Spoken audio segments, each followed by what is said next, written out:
नमस्कार दोस्तों, हरे कृष्णा, राधे राधे।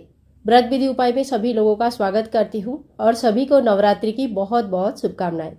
आज के वीडियो में हम जानने वाले हैं नवरात्रि के अष्टमी और नवमी तिथि जो सबसे ज़्यादा विशेष माना जाता है, ये कब पड़ रही है। नवमी हमें कब मनानी है, अष्टमी हमें कब मनानी है, कन्या पूजन हवन इत्यादि कब करना है और शुभ समय क्या रहेगा। अष्टमी तिथि का जो कन्या पूजन होगा उनका शुभ समय क्या होगा, नवमी तिथि का कन्या पूजन का शुभ समय क्या होगा, पारण हमें कब करना है, जो लोग उद्यापन करना चाहते हैं वो उद्यापन कब करें, शमी पूजा अपराजिता पूजा कब करनी है, दशहरा कब है, पूजा कैसे करनी है और साथ साथ में विसर्जन चौकी का हमें कब करनी है। तो काफ़ी सारा क्वेश्चन का आंसर इस वीडियो में आप लोगों को मिल जाएगा। वीडियो को पूरा सुन लीजिएगा ताकि आपको सारे कन्फ्यूज़न दूर हो जाए।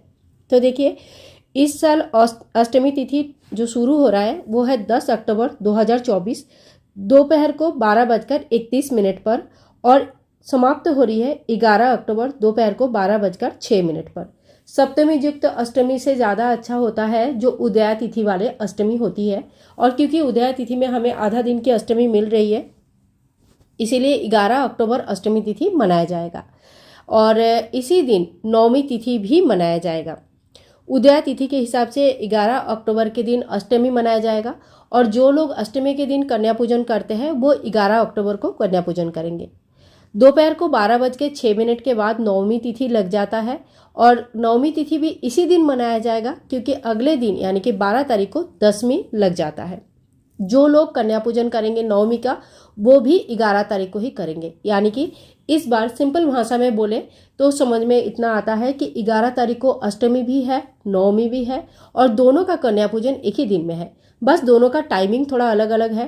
पहले अष्टमी तिथि के कन्या पूजन होता है, उसके बाद एक बीच में हमें राहु काल मिलेगा और फिर उसके बाद नवमी के कन्या पूजन शुरू होगा। अब ये टाइम जो है ये आप अच्छे से नोट कर लीजिए ताकि आपको ईजी हो जाए। अष्टमी की कन्या पूजन जो करेंगे वो 11 अक्टूबर सुबह 9 बजे से लेकर 10:30 बजे तक कन्या पूजन कर लेंगे और कम से कम कन्या पूजन का जो प्रोसेस है वो शुरू कर देंगे। राहु काल का समय रहेगा 11 अक्टूबर 2024 जो सुबह का 10:30 बजे से लेकर 12 बजे तक, मतलब लगभग 1.5 घंटे का समय हमें राहु काल मिल रहा है।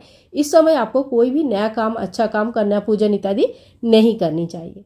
इसके बाद जो नवमी के कन्या पूजन करते हैं वो दोपहर की 12:06 से लेके आगे कन्या पूजन कर सकते हैं। ठीक है, तो एक ही दिन में खाली समय अलग अलग हो जाएगा अष्टमी और नवमी के कन्या पूजन का। अष्टमी और नवमी हमें कैसे मनानी है, तो देखिए इस दिन माता रानी को जो सुहाग की सामग्री है पहले दिन जो नहीं चढ़ाया है या जो अष्टमी के दिन चढ़ाना चाहते हैं वो जरूर चढ़ाए। अष्टमी के दिन माता को नारियल का भेंट दिया जाता है।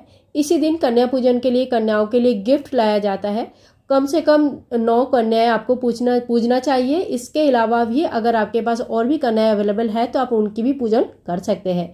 पैर धुलाए, टीका लगाए, अक्षत चावल से टीका लगाइए, चुनरी उड़ाए और जो भी गिफ्ट आप लेके आए हो गिफ्ट दीजिए, थोड़ी सी दक्षिणा दीजिए और इस तरह से कन्या का पूजन हमें करनी चाहिए अष्टमी या नवमी तिथि में। अब एक बड़ा क्वेश्चन आता है कि हवन आप कब करेंगे, कन्या पूजन के बाद या पहले। तो देखिए, पहले माता रानी की पूरा पूजा हो जाता है, फिर हवन होता है, पाठ होती है, उसके बाद आरती होती है और उसके बाद जो है ना कन्या पूजन किया जाता है। तो माता रानी का जो पूजा है उसमें जो जो चीज़ें इंक्लूड होता है इंक्लूडिंग हवन, वो सारी चीज़ें होने के बाद ही कन्या पूजन किया जाता है। कन्या पूजन के बाद हमें पारण करना होता है। तो व्रत की पारण भी आपको बता देती हूँ। जैसे आपका अष्टमी या नवमी तिथि में शुभ मुहूर्त में आपने कन्या पूजन कर लिया, इसके बाद जो भी भोग प्रसाद आपने बनाया है, जो मेनली काला चना और सूजी या हलवा पूरी वगैरह बनता है, वही थोड़ा सा खाकर आप पारण कर सकते हैं कि माता रानी मेरे 9 दिन का व्रत आज संपूर्ण होता है आपके आशीर्वाद से और आज मेरा पारण है तो आज मेरा व्रत संपूर्ण हुआ। इस तरह से आप छोटा सा एक संकल्प माता रानी के सामने करके पारण कर लीजिएगा। ठीक है, तो अब आते हैं दशहरा में। दशहरा के दिन हमें दशहरा का पूजन करनी चाहिए। दशहरा का पूजन कैसे करना है इसका वीडियो अपलोडेड है चैनल पर, जरूर चेक कर लीजिएगा। और इसी दिन हमें शामी वृक्ष की पूजा करनी चाहिए और साथ साथ में अपराजिता माता का भी पूजन होता है। इन सभी वीडियोस का डिटेल्स आपको हमारे चैनल पर मिल जाएगा, तो आप वो सारी चीज़ें चेक कर सकते हैं। माता का चौकी का विसर्जन भी दशमी के दिन ही करना चाहिए और इस दिन शुभ समय देखकर आपको माता का चौकी का विसर्जन करनी चाहिए। विसर्जन कैसे करनी है, सामान कौन सा हमें अपने पास रखना है, कौन सा दान करनी है और कौन सा का सामान का विसर्जन करना है, इसकी संपूर्ण डिटेल्स वीडियो आपको चैनल पर मिल जाएगा। तो आप रिसेंट जो नवरात्रि के वीडियोस हैं वो जरूर चेक कर लीजिएगा, इसमें आपको सारी चीज़ें मिल जाएगी। पारण हमें कब करनी है, तो मैंने आप लोगों को बताया जैसे ही आपका कन्या पूजन होता है उसके बाद ही आप पारण कर सकते हैं। कन्या पूजन के बाद माता को लगाया गया भोग को खाकर भी पारण किया जाता है। और अगर आप उद्यापन करना चाहते हैं तो पंडित जी को बुलाकर बहुत ही बड़े लेवल पे उद्यापन कर सकते हैं, क्योंकि नवरात्रि का जो उद्यापन होता है ये काफ़ी बड़ा उद्यापन होता है।